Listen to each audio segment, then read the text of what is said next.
وہ ایک اور ایشین کنٹری کا تھا, کہتے ہیں کہ اس کا جب کھانا کھلا نا تو اتنے اچھے بھی ڈانس ہو رہے تھے, انہوں نے اتنے قیمتی لباس پہنے تھے, اتنا اتنا زیور, کہتے ہیں مجھے لگا کہ قیامت کا زلزلہ آ گیا کہیں پہ, کہ کہتے ہیں نا ماؤں سے بچے نہیں سنبھالے جائیں گے, لوگ اپنی بیویوں کو بھول جائیں گے. کہتا ہے ایسی دوڑ لگی کھانے کی طرف کہ انہوں نے ایک دوسرے کے اوپر چڑھ گئے جناب, گرا گرا کے. تو انہوں نے کھانے کے حصول کے لیے کیا, تو وہ ٹیچر پوچھتی کیا بات ہے, یہاں ہر چیز کھلی ہے, ہر چیز میسر ہے, پھر لوگوں کی یہ بھوک تو ختم ہو جانی چاہیے نا. چلو شروع میں تو بندہ ندیدہ ہوتا ہے, تھوڑا نیا نیا دیکھ کر, تو ایک ٹائم آتا ہے نو ہوتا ہے. اچھا اس میری وہ جو ایک افریقن دوست تھی نا, اس کا جواب بڑا اچھا تھا جو سوچنے پہ مجبور کرتا تھا. اس نے کہا ممتاز یہ بات یہ ہے کہ ہم, اس نے اپنا مثال دی نا, کہتے ہم لوگ افریقی کنٹریز سے آئے نا, ہم نے بہت قحط دیکھا ہے, ہم نے بھوک دیکھی ہے, ہم نے جنگیں دیکھی ہیں, اتنی دیکھی کہ ہماری کوئی نسل ایسی نہیں ہے کہ جو ان واقعات میں سے آج تک نئی نسل بھی جنہوں نے آنکھوں سے اپنے پیاروں کو مرتے گدھوں کی خوراک بنتے نہیں دیکھا. تو جب ہمارے سامنے کھانا آتا ہے نا, کھانا ہماری ایک عیاشی ہے, بھوک کے علاوہ یہ عیاشی کا سامان بھی ہے. ہم نے خوش ہونا ہے ہم کھانا کھائیں گے, ہم نے کوئی چیز انجوائے کرنی ہے ہم کھانا کھائیں گے, کوئی اور موقع ہے ہم کھانا کھائیں گے. تو کہتے ہیں یہ عیاشی ہے ہمارا. جیسے اگر آپ گوروں کے لیے کہ تو یہ سمندر پہ چلے جائیں گے, 2 فروٹ ٹوکری چھپائے آرام نال جناب ہے نا, 2 چڈی بنانے رکھی اور جا کے لیے پوری پکنک ہو گئی. بہت مزہ آیا آپ کے ساتھ بات کر کے, گفتگو کر کے ممتاز جی. مطلب وہ لگا ہی نہیں کہ میں کسی اور ادبی شخصیت سے بات کر رہی ہوں, وہ ایسے ہی لگا جیسے ہم دوستیاں سہیلیاں مل گئی ہیں. میں بھی وہ پوری بات کری کہ وہ ان کی پکنک ہو جاتی ہے, ہماری وہ کہتی ہے مرنے والی ہے, 15 دن پہلے سوچ رہے ہیں اچھا پکنک پہ جانا ہے, کھانا کی ہے, بریانی کتنی ہوئے, کباب کتنے اور ٹکے کتنے اور. کہتے یار پھر آ کے پانڈے تو چلے ہو جانے. یار نہیں کیا کریں, جو جہاں رہتے ہو نا وہاں کے ماحول سے جو اچھی باتیں ہیں نا, میں یہ پیغام دوں گی, اچھی باتیں ہر قوم ہر نسل سے پک کریں. ہر قوم میں کچھ اچھی باتیں ہوتی ہیں, کام ہوتے ہیں, وہ لے لیا کریں. وقت کی پابندی سیکھ لو یار, پھر ان کی طرح کم پکانا سیکھو کہ آپ کا کھانا ضائع نہ ہو. میز پہ بڑے بڑے ڈونگے لگا کے میزے سے جانی چھوڑو. کچن میں آسانی یہ ہے, وہی کھانا پکا ہے وہی اپنی پلیٹ بناؤ اور جا کے باہر آرام سے کھاؤ اور آ کے اپنی پلیٹ دھو کے رکھو. یقین کرو میں کہتی ہوں کوئی شوہر اپنی بیوی کو بہت لمبے چوڑے گفٹ نہ دے, بہت بڑی بڑی چیزیں سلطنتیں اس کے نام نہ کریں. اگر وہ اپنا تولیہ اپنی جگہ پہ رکھ دے, اپنے جوتے اپنی جگہ پہ رکھ دے اور اپنی پلیٹ دھو کے رکھ لیا کرے نا ساتھ, یا وہ بیٹھی ہے اس کے ساتھ گپ شپ لگاتے ہوئے سبزی بنا رہا ہے, کاٹ رہا ہے ساتھ میں, کبھی مہینے میں ایک دفعہ جا کے وہی سبزی میں سارے مسالے پھینکے, ٹماٹر پیاز پھینکے, تیل ڈالے, اس کو بند کر دے. یقین کرو وہ بیچاری اس کی دیوانی ہو جائے گی, عاشق ہو جائے گی وہ شوہر. کمال ہے. چلے واقعی آپ بہت خوش مزاج ہے, اور آپ سے بات کر کے وقت کا بھی پتہ نہیں چلا. جاتے جاتے بس آپ ایک بات بتائیے کہ یہ جو نئے لکھنے والے ان کے لیے آپ اپنا بتائیے کہ وہ اپنے معیار کو کس طرح بہتر کر سکتے ہیں, اور آپ ان کے لیے کوئی نصیحت کوئی پیغام دے دیں تاکہ ان کو معلوم ہو, کیونکہ میسیجز آ رہے ہیں, پسند بھی کیا جا رہا ہے, اور میرے سارے شاگرد دیکھ رہے ہیں اور بڑا محظوظ ہو رہے ہیں. وہ کہہ رہے ہیں کہ آپ اس طرح کے انٹرویوز میں بڑے ہونے چاہیے, ان کو بڑا آپ کی باتیں سن کے مزہ ہونا چاہیے نا, اوریجنل ہو, سب کوئی بنو کے نہ کریں, بنا کے نہیں کریں. ہاں یہ ہے کہ نیم لکھنے والوں کے لیے پہلی بات تو یہ کہ آپ اپنے اندر ڈھونڈیں آپ کے اندر غنائیت ہے. غنائیت جیسے ایک ہوتی نا کہ آپ کو سر کی پہچان ہے, یہ بچپن سے پتہ چل جاتا ہے. آپ بچپن سے بچوں کو بتائیں, جیسے یہاں پہ لوگ کرتے ہیں نا کہ بچوں کو مختلف کھلونے اور انسٹرومنٹس دیتے ہیں, چیزیں دیتی ہیں, اور اس کو جج کرتے ہیں کہ یہ بچہ کس فیلڈ کی طرف جانا چاہتا ہے. تو وہ کیا ہوتا ہے, وہ بچہ چھوٹی چھوٹی عمر سے آپ نے دیکھا 5 سال کا بچہ گٹار بجا رہا ہے, ستار بجا رہا ہے, یہ ڈھولک بجا رہا ہے یا تصویر بنا رہا ہے. آپ بچے کو ہر طرح کا ماحول پرووائڈ کریں. جیسے جو بچے سن رہے ہیں یقیناً یہ ماشاءاللہ یہ وہ والے بچے نہیں ہیں, یہ وہ والے بچے کے بچے جو رموز شاعری سیکھتے ہیں نا. ہاں جی بالکل. اب یہ میرڈ ہوں گے یا اس عمر کے ہوں گے جو شادی کرنے جا رہے ہیں, تو یہ خود اپنے اندر بھی ڈھونڈیں, اس میں کوئی شرم کی بات نہیں ہے. آپ مختلف چیزوں میں جب ٹرائی کرتے ہیں نا کہ میں کس چیز میں, کیونکہ اللہ نے ہر بندے کو کوئی ہنر دیا ہے, ہر بندے کو, عورت یا مرد. آپ اپنے بچوں سے تو یہ شروع کریں کہ ان کو بچپن سے ان کے اندر دیکھنا شروع کریں میرا بچے کا رجحان کس طرف ہے. یہ کھیلوں میں خوش ہوتا ہے, یہ کرکٹ میں خوش ہوتا ہے, اس میں اچھی شاٹس لگاتا ہے. یہ فٹ بال دیکھیں نا اپنے ٹک ٹاک پہ چھوٹے چھوٹے بچے, وہ فٹ بال کو ایسے گھما رہا ہے اس پہ لے کر, پاؤں پہ لے کر. یہ کیا ہے, یہ پیدائشی ہنر لے کے آیا, کھلاڑی پیدا ہو گیا آپ کے گھر میں. اسی طرح شاعری, شاعر یا تو شاعر بھی, ڈانسر بھی, سنگر بھی. یہ اگر آپ میں مصور بھی, نہیں ہے, مصور بھی, مصور بھی, یہ اگر آپ کے اندر بچپن سے آپ کے جینز میں نہیں ہے نا, تو آپ جتنی مرضی کوشش کر رہے ہیں, ہو سکتا کہ یہاں تیرے وہ جو چونا چونا مار لو گے, لیکن اس سے زیادہ آپ کو نہیں پا چونا تو ہر بھی مار سکتا ہے, اس پہ تو کوئی پابندی نہیں. سخن تراز کے جتنے بھی شاگرد ہیں وہ سن رہے ہیں آپ کو, اور ان کا پیغام ہے آپ کے لیے کہ پلیز آپ ریکویسٹ کریں آپا ممتاز جی سے کہ کسی دن ہماری کلاس سیشن میں آئیں اور ہمارے ساتھ بات کریں. ان کو بہت مشکل ہے بات کر کے, دوسروں کو بھی آئے گا انشاءاللہ, جو بھی ہمارا یہ انٹرویو دیکھے گا اس کو مزہ آئے گا. نے بہت بالکل کھل کے, جیسے مطلب ایک وہ نہیں ہے کہ میں ایک ادبی شخصیت ہوں, ماشاءاللہ لگتا ہی نہیں ہے کہ آپ اتنی کتابوں میں نہیں, وہ ایٹیٹیوڈ نہیں ہے نا, بہت عاجز کے اندر نا, بہت خوبصورتی اور بہت, اور یہی چیز آپ کو حسن دیتی ہے, اور میرے نزدیک یہی خوبصورتی ہے. اگر مجھ سے یہ پوچھا جائے آپ کو ہونا چاہیے, آپ کسی بھی فیلڈ میں جائیں, دیکھیں اب ہم بس میں سفر کرتے ہیں نا, آپ نے بھی تجربہ کیا ہے کہ ہمارے بس میں جو سفر کرنے والے لوگ وہ کوئی سارے وہ نہیں ہوتے اللو بللو جللو سارے, کوئی اس میں پروفیسر ہے, کوئی اس میں انجینئر ہے, کوئی ڈاکٹر پیچھے ہے, اور وہ اپنی گاڑی کہیں پارک کر کے بس میں سفر کر رہا ہے یا ٹرین میں, تاکہ اس کا ٹائم بچ جائے, ہے نا. اور ہم بس میں ہم سمجھتے ہیں کہ جو بندہ لوکل میں سفر کر رہا ہے نا, مجھے ایسے ہی ہونا, نہیں ایسے نہیں ہوتا. ہر بندہ یہاں شو نہیں کر رہا, جب آپ کو اس سے واسطہ پتا چلتا ہے یار کتنی بڑی. اصل میں ایک یہاں پہ یہ بات بھی کہنا چاہوں گی آپ کو ممتاز جی, کہ ہم جو یہاں دیار غیر میں بیٹھے ہوتے ہیں, زیادہ تر میں نے دیکھا جن سے بھی میری بات ہوئی ابھی آپ اس انٹرویو سے پہلے ایک کال میرے ساتھ بات ہوئی, ایک شاعرہ تھی, وہ بھی ادھر ہی ہوتی ہیں, یو کے میں ہوتی ہیں, ان سے بھی میری بات ہوئی تھی. اور میں نے زیادہ تر دیکھا کہ جو یہاں کے ہیں وہ ڈاؤن ٹو ارتھ زیادہ ہیں, کیونکہ ہمیں یہاں پہ سب کچھ خود ہی کرنا ہے, ماسیاں بھی ہم خود ہی ہیں. کام پہ آتے ہیں نا, ہم گھر کا اتنا کچھ کر چکے ہوتے ہیں, ٹھنڈے ٹھار, ہم میں کوئی حوصلہ نہیں لڑائی کرنے کا, یہاں تک کہ میاں بھی شام کو آگے لڑنے کا موڈ ہونا, بھی پرا چپ کر کے سو جا بس. شور کو بھی میں جب گئی پاکستان تو وہاں پہ نا, جس گاؤں میں ابا رہتے تو میں وہاں پہ نا, میرے ریلیٹیو ہے, تو میں کھانا وانا بنا رہی تھی, تو ان کو پتا تھا کہ کتابیں وغیرہ میں لکھی ہے, تو جب ان ہے آپ کچن میں کام بھی کرتی اور کھانا بھی بناتی, بھائی تو کیا سمجھ رہا ہے, سب کچھ ہم خود ہی کرتے ہیں. تو ہم یہاں پہ نائی بھی کسائی بھی سب کچھ خود ہی ہوتے ہیں, سب کچھ. اچھا, نکمی سے نکمی لڑکی آ جائے, مجھے بڑا شوق ہے, میں کہتی ساری نکمی لڑکیوں کی شادی یورپ میں کر دو, ادھر آ کے نا سال بعد جب واپس جائے گی اپنے گھر لگ کے نا خوب لڑکی بڑے سار بھی سیکھ لے.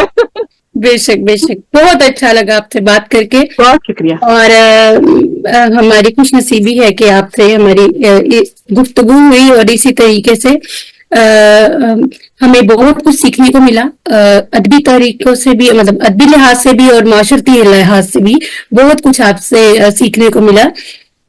تو بہت بہت شکریہ میری طرف سے, اور ہم شاعر و ادیب انٹرنیشنل کی طرف سے اور بارگاہ ادب انٹرنیشنل کی طرف سے کہ آپ نے اپنے قیمتی وقت میں سے کچھ ساعتیں نکالی. بہت شکریہ. تو یہیں پہ ہم اس سلسلے کو اختتام پہ لے کے چلتے ہیں, کیونکہ کافی ٹائم ہو گیا ہوا ہے. اور میں سائمہ کنول جرمنی سے, اور آپ دیکھ رہے ہیں ادب کے منفرد رنگ سخن طراز کے سنگ. یہ پروگرام بارگاہ ادب انٹرنیشنل کی زیر پرستی اور ہم شعر و ادیب انٹرنیشنل کے زیر اہتمام ہر اتوار کو پیش کیا جائے گا, اور ہماری کوشش ہوگی کہ ہم ہر ہفتہ کسی نہ کسی